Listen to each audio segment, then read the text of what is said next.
اور رشتہ داروں اور محتاجوں اور مسافروں کو ان کا حق ادا کرو، اور فضول خرچی سے مال نہ اڑاؤ کہ فضول خرچی کرنے والے تو شیطان کے بھائی ہیں، اور شیطان اپنے پروردگار کی نعمتوں کا کفران کرنے والا یعنی ناشکرا ہے۔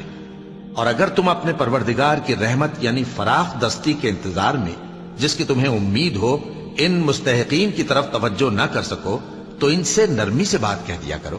اور اپنے ہاتھ کو نہ تو گردن سے بندھا ہوا یعنی بہت تنگ کر لو کہ کسی کو کچھ دو ہی نہیں، اور نہ بالکل کھول ہی دو کہ سبھی کچھ دے ڈالو، اور انجام یہ ہو کہ ملامت زدہ اور حسرت زدہ ہو کر بیٹھ جاؤ۔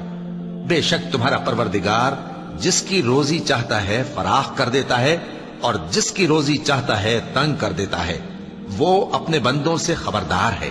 اور ان کو دیکھ رہا ہے۔ اور اپنی اولاد کو مفلسی کے خوف سے قتل نہ کرنا